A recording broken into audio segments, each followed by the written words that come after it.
Teshadale, and welcome back. This is the final week of our class, and so we're looking at, in our discussion today, in the Treasure Meditation book, the fourth of the four roots, which is the Protector, or Dharmapala, and this one is King Gesar. So this is based on the Epic of King Gesar, so I wanted to explain a little bit about that today and some of the background going into this as a practice. So the Epic of King Gesar is an epic cycle of Tibetan and Greater Central Asia, believed to date from the 12th century. Actually, different sources give different dates over quite a long period, actually. And this relates to the heroic deeds of the culture hero Gesar, the fearless lord of the legendary kingdom of Ling. So Gesar of Ling we'll often see. It is recorded variously in poetry and prose, as well as a style of traditional performance that is sung widely throughout Central Asia, Northeast, or South Asia. Its classic version is found in Central Tibet. Singers maintain the oral tradition that this is part of. The epic has attracted intense scholarly curiosity as one of the few oral epic traditions to survive as a performing art. So they go around to these different places and they sing, and they include dances and other kinds of things as a part of this. The epic is composed of a very large body of versions, each with many variants, and it is reputed by some to be the longest in the world, the longest epic in the world. Although there is no one definitive text, the Chinese compilation so far of just its Tibetan versions has filled some 120 volumes, more than 1 million verses. So this is a fairly long epic here. Western calculations speak of more than 50 different books edited so far in China, India, and Tibet. So there's also a lot of variations in this. One Tibetan scholar has written, like the outstanding Greek and Indian epics, King Gesar is a brilliant pearl in the world's cultural treasure and is an important contribution made by our country to human civilization. So let's look at Gesar and this kingdom of Ling. In Tibet, that Gesar was an historical figure is rarely questioned. So they don't even imagine that he was some fictitious character, but that he was very real. Some scholars there argued that he was born in 1027 on the basis of a note in a 19th century chronicle. That's not a very reliable kind of source from an academic point of view, but we can look at it nevertheless. Certain core episodes seem to reflect events recorded at the dawn of Tibetan history. So the story goes back and incorporates these very early stories of Tibetan history. Given that the mythological and allegorical elements of the story defy place and time, the historicity of figures in the cycle is indeterminate. Though the epic was sung all over Tibet-speaking regions, with Kham and Amdo long regarded as the centers for its diffusion. So those would be in the eastern part of Tibet, close to China. Of course, those are considered to be part of China now, but when they were divided. And so the traditions do connect Gesar with the former kingdom of Ling. In Tibetan, Ling means island, but can also have a secondary meaning of continent. Ling was a petty kingdom located in Kham between the Yangtze and Yalong River. An historical kingdom of Ling Tsong existed until the 20th century. So there actually was a kingdom there for a long time, albeit quite small. So the epic grows over time here. The success of the Turk Fromo Kesaro, whose name is a Persian pronunciation of Rome Caesar, focused on Byzantium aspect of Rome, in overwhelming and intrusive Arab army in Gandhara. We've heard of Gandhara in the northern Pakistan, basically, sometime between 739 and 745. And that may have formed the historic core behind the Gesar Epic in Tibet. In the records of the earliest rulers of Ladakh, Baltistan, and Gilit, those whose countries were later overrun by incursive Tibetans, royal ancestry is connected to the Bactrian Gesar. So there is a historical figure to which a connection is made in the process of this epic. In its distinctive Tibetan form, the epic appears to date from the time of the second transmission of Buddhism to Tibet, which would be started around 1000, so 1000 to 1200 or 1300 in that range. And the formation of the Sarma, or new schools, we've talked about before, of Tibetan Buddhism, although the story includes early elements taken from Indian Tantricism as well. The oral tradition of this epic is most prominent in the two remote areas associated with the pre-Buddhist ethnic religion known as Bon, and strongly suggesting that the story has native roots. However, the oral versions known to us today are not, according to R.A. Stein, earlier than the written versions, but rather dependent upon them. Traditions can go either direction. You can have an oral tradition that stands up for a long time and eventually becomes written down, or you can have something that is written that becomes elaborated on, spread, and various oral versions of that are created along the way. As an oral tradition, a large number of variants have always existed, and no canonical text can be written. However, the epic narrative was certainly in something similar to its present form by the 15th century at the latest. Despite the age of the tradition, the oldest existent text of the epic is actually the Mongolian woodblock print commissioned by the Emperor of China in 1716. So, in spite of the fact that there were written versions of this, like so many cases in Buddhism, many of those did not survive, or at least those that survived that are very early, we have not found most of those kind of things. None of the Tibetan texts that have come down to us are earlier than the 18th century, although they are likely based on older texts that have not survived.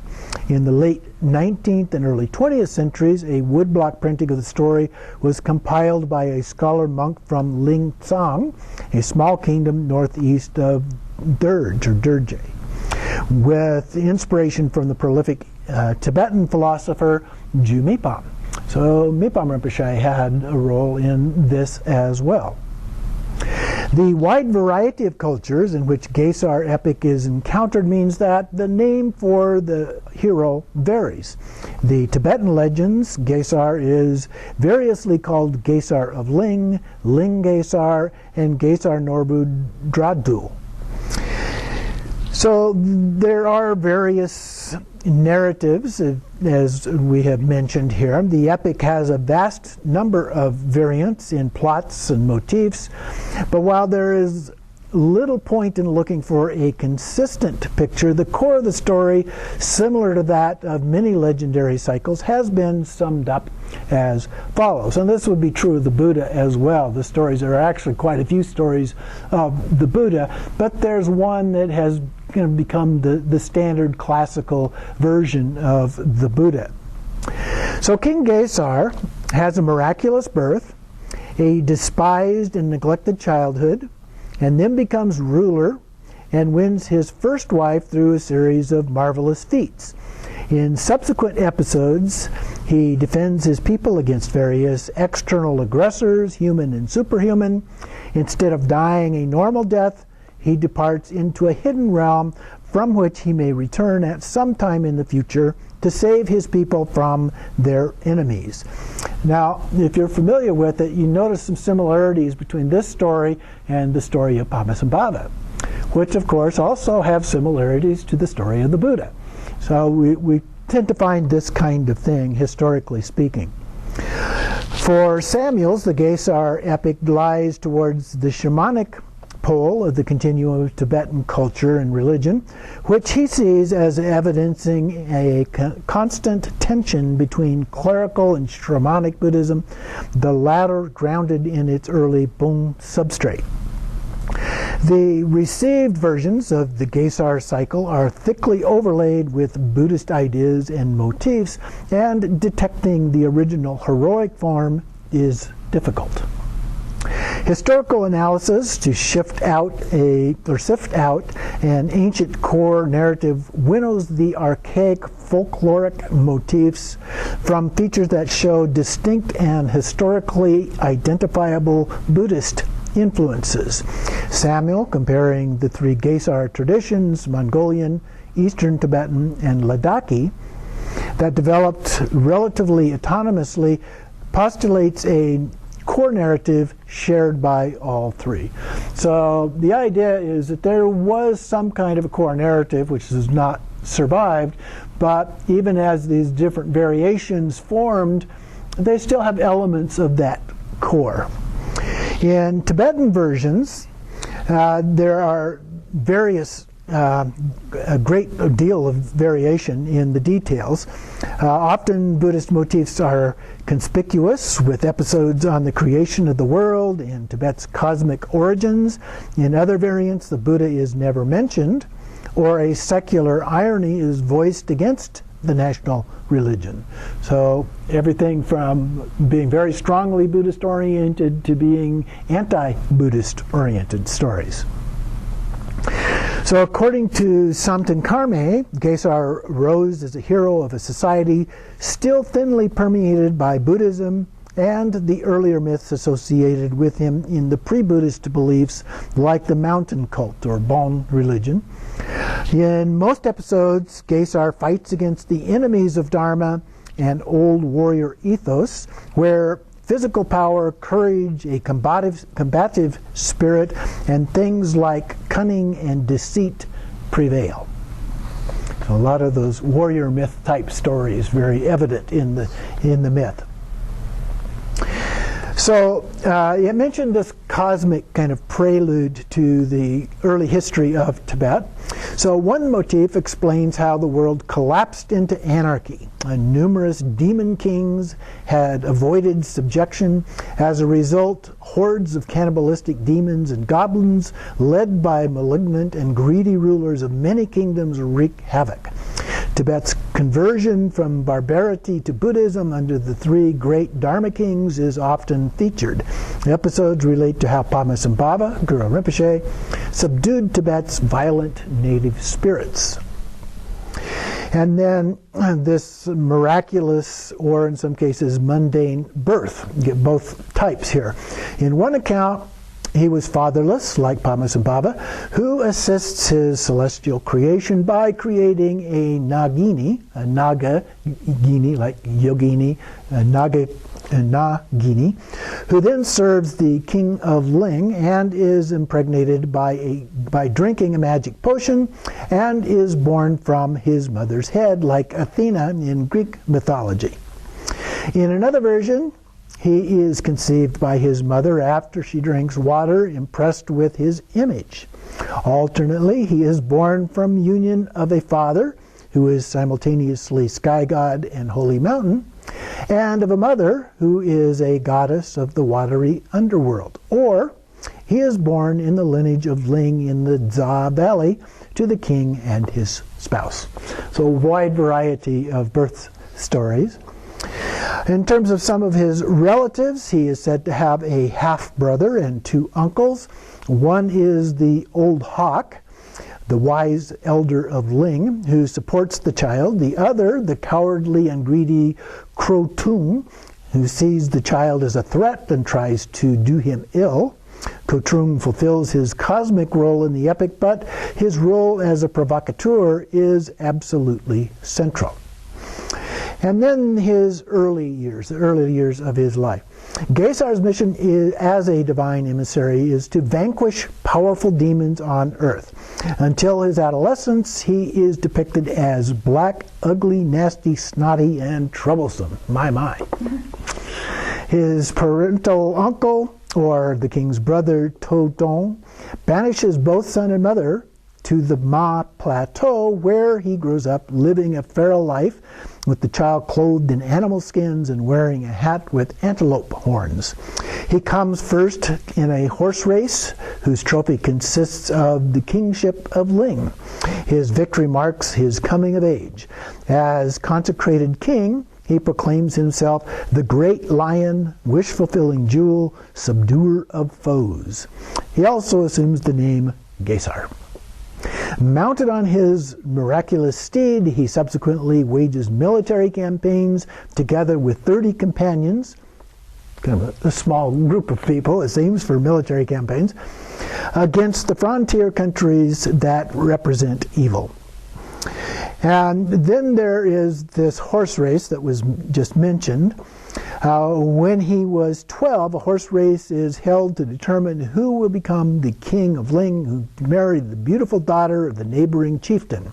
Returning to Ling, Gesar wins the race, marries the daughter, and ascends to the golden throne. He then thenceforth assumes the title Gesar. Then there is a kidnapping that occurs. His first campaign as king is against Klutsan, the man-eating demon of the north. While away, his wife is kidnapped by the king of Hor. On his return, Gesar undertakes the second campaign and uses magic to infiltrate the king of Hor's palace, kills him, and retrieves his wife. There are two further campaigns mentioned as well. Gesar wages war against King Saddam of Yang. It might be Yang, I'm not quite sure. And King Shinkri of Mong, often relocated in southern Himalayas as barbarian borderlands until recently. The 18 Fortresses is another set of stories. Gesar sets out to conquer the 18 great forts, which are listed differently according to singers and texts, but these battles nearly always include Tajiks and Kachin Muslim adversaries. Now, Lhasa also enters the story.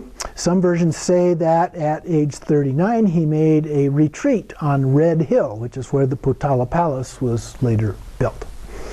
And in his old age, when Gesar reaches his 80s, he briefly descends to hell as a last episode before he leaves the land of men and ascends once more to his celestial paradise. So, let's look at a couple of other versions, variations of this. So the Tibetan Epic was formed, and this version says, between 200 BC, or 300 BC, and 600 AD. So this attributes a much, much earlier source for this. In the later years, some folk balladeers continued to pass on the story orally. This enriched the plots and embellished the languages. The story had gradually become near perfect and very popular in the early 12th century, which would be about the time that it was attributed to in the earlier version we looked at. The epic began to be compiled mainly by monks of the Nyingmapa, the Nyingma tradition, or Red Hat sect of Tibetan Buddhism, in about the 11th century, and were mainly handwritten books. So the epic here is that in Tibetan inhabited areas, Gesar was known as the king of the ancient Tibetan kingdom of Ling. The great hero and his brave army are kept alive in the rich, imaginative retellings of the epic. From early times, the epic was passed on orally. Today, a small number of inscribed woodblocks on the epic can be found in Lhasa, in Sichuan province of China. A few handwritten copies are also dispersed among some families. So there aren't very many actual written copies in that sense. The Potala Palace contains a statue of Gesar, which still attracts pilgrims on a daily basis. Gesar's deeds were recorded in Kangba region more than anywhere else, and handwritten and printed versions of Gesar from Dege are considered to be the most authoritative works. People still argue that the village of Nazu in northern Dege County was the birthplace of Gesar. We don't know, of course.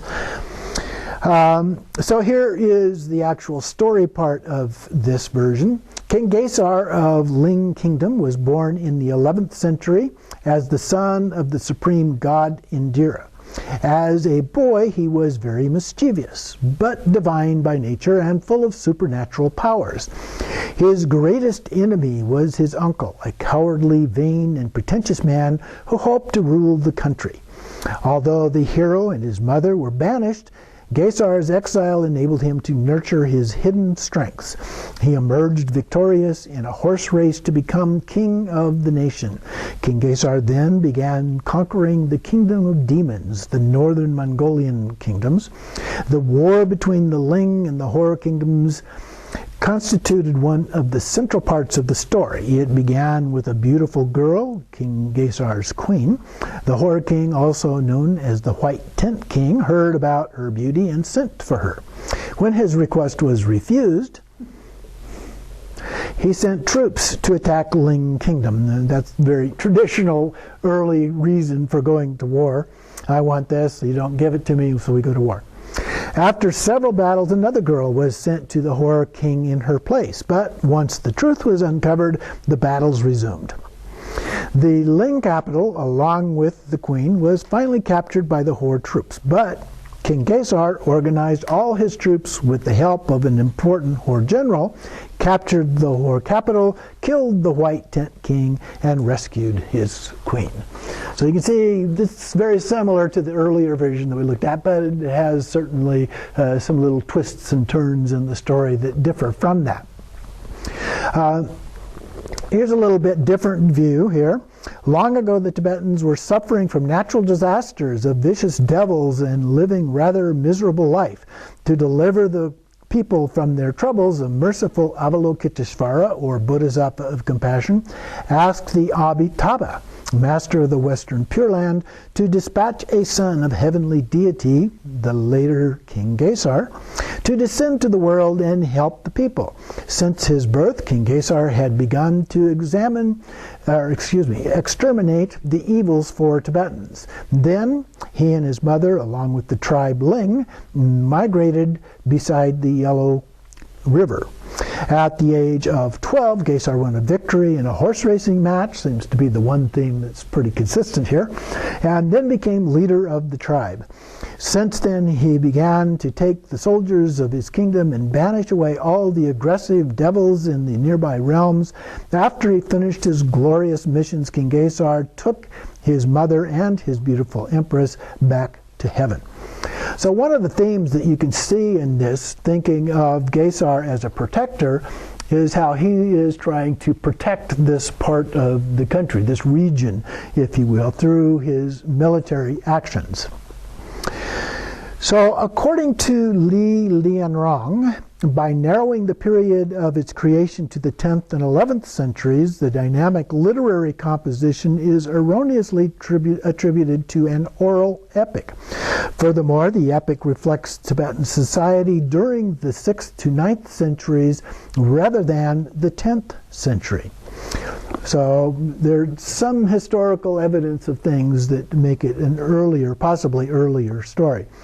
Thus, the satisfactory conclusion about the epic's origins cannot be drawn based on the lifespans of historical heroic figures.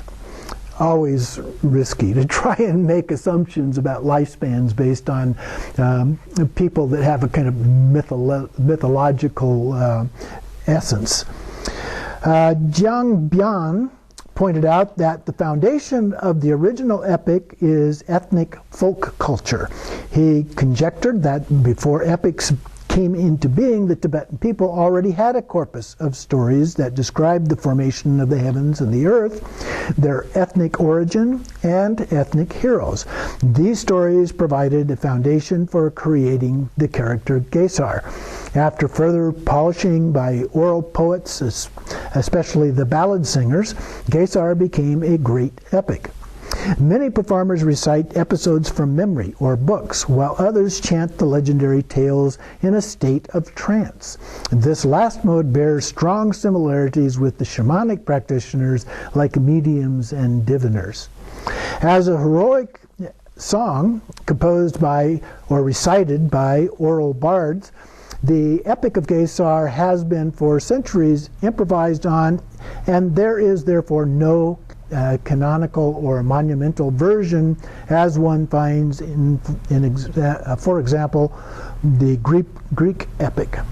A given Gesar singer would know only his local version, which nonetheless would take weeks to recite. It has been responsive to regional culture and folklore, local conflicts, religious trends, and even political changes on the world stage. For example, in modern times, when the news of World War II trickled into Tibet, additional episodes on how Gesar conquers the kingdom of Protector Gesar were composed by the 8th Kamtro Rinpoche of 1929 to 1980. In which Gesar appears, according to some interpretations, to travel to Germany to vanquish the demon king, perhaps alluding to Adolf Hitler. So, the stories keep getting embellished through history here. The legends of Gesar usually take weeks for a bard to recount, filled with magic, adventure, and the triumphs of this great warrior king.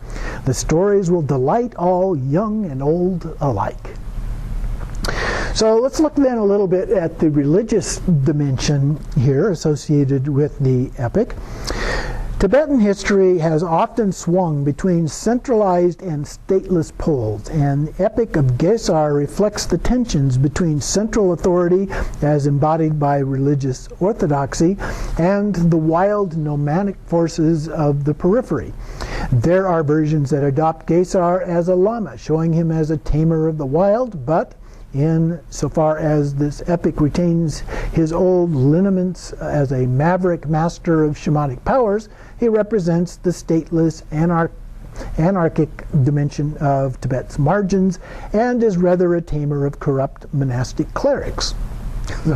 Go either way, both want the story twisted around to their uses. Thus, it is not coincidental that the epic flourished on the outlying regions of Kham and Amdo.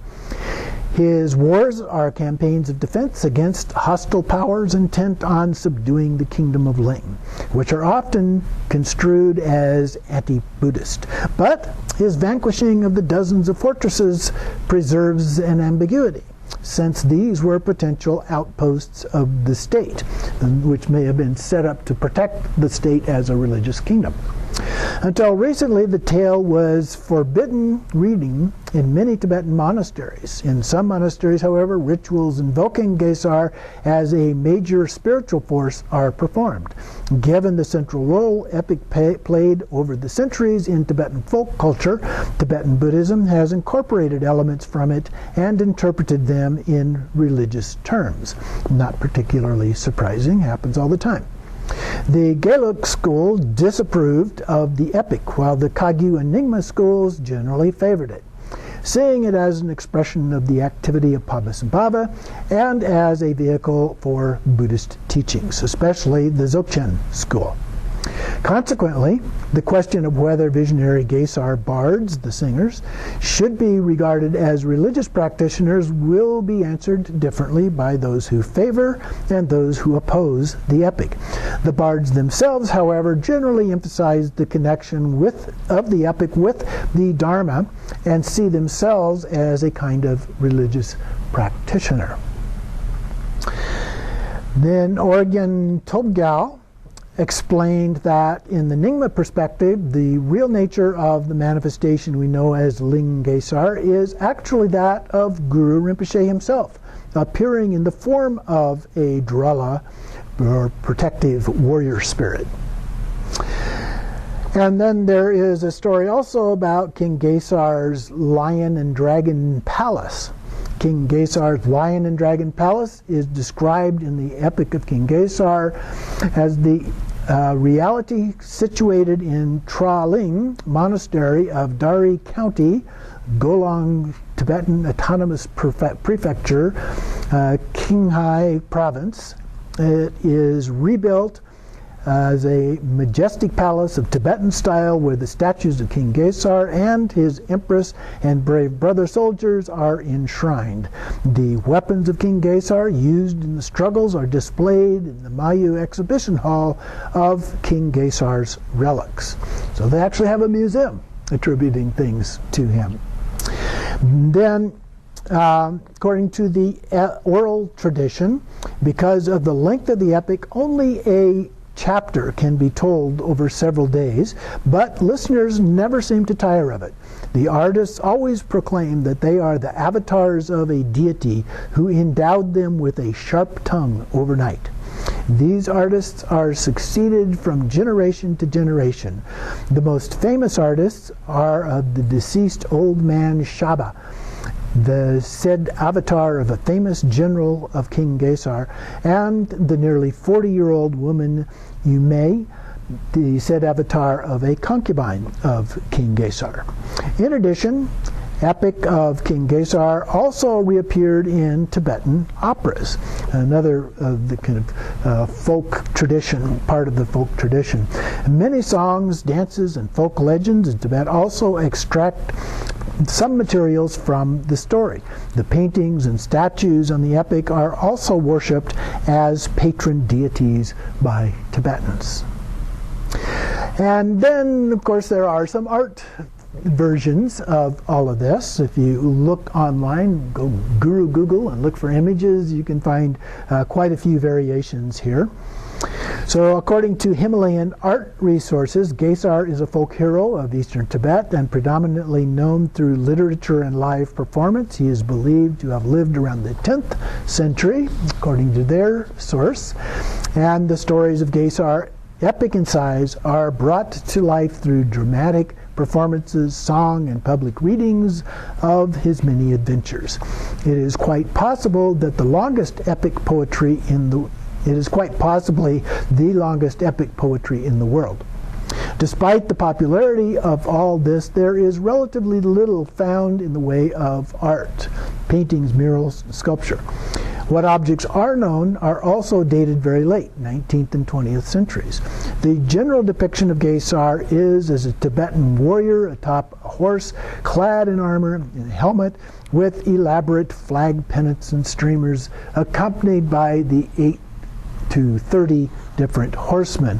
And so in our treasure book, there is a picture. I know you can't see it if you're looking there, but there is a very small picture that gives a good example of exactly what is being referred to here. Other images, King Gesar's image and story are immortalized in carvings, paintings, murals, woodcuts, embroideries, songs, dances, and plays. So a wide variety of sources. Tibet has a research institute specializing in the study of the epic, whose research projects are listed as key state projects. The state here being Tibet within China. So China is actually sponsoring these things. Since 1979, the Institute has collected more than 180 different song and narration versions of the epic, 55 woodblocks, a mimeographed editions, and has recorded 70 performances of the epic on more than 3,000 recording tapes. Since liberation, China's related research institutes have been working on this monumental portion of world literature by gathering, sorting, collecting, studying, and publishing the material on a large scale. China's actually doing similar kind of things with texts, old texts that have been identified related to Buddhism as well. So there are good sides of some of the things that the Chinese are doing related to Buddhism. And then by the means of the integration of romanticism and idealism, the epic tells the story of how the hero King Gesar conquers all the devils and brings happiness to the people with his perseverance and magic strength. The epic also expresses the theme of the people's wish for justice and bliss. The background of the story spans from the three periods of ancient Tibet: clanship in the late prehistoric times, the slavery period, and serfdom in the feudal society. The epic is really an encyclopedia of the social and historical changes, relationships among classes and nationalities, ethnic cultures, and customs of Tibet. So it's quite an epic, very, very long, much longer than a lot of the classical epics, and so it's of interest academically, historically, anthropologically, many, many different things of interest to scholars as well as practitioners as a part of this. There are 3 books on this available in English. One is called The Superhuman Life of Gesar of Ling. It was published in 2001. This is the first one of the 3 by Alexandra David Neal. I won't go through the details, but you can look them up on Amazon or other sources if you want more information about them. And then the second one is the Epic of the Epic of Gesar of Ling, Gesar's magical birth, early years, and coronation as king. That was published in 2015 by Robin Kornman as translator, Lama Chonam, also translator Sungye Khandro as translator, plus 2 others.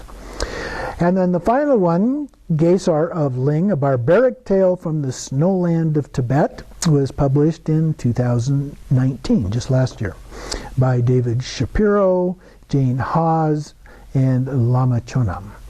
So there are some versions available, so if you're interested in learning more about this great epic and reading some of the parts of it, I don't think that includes the whole thing because it's so massive, there are some versions available. And so you could find some to help add to your understanding of some of the details of what is in this epic. So we'll take a little bit of break right now, and then we'll be back to look at the actual text of the sadhana practice.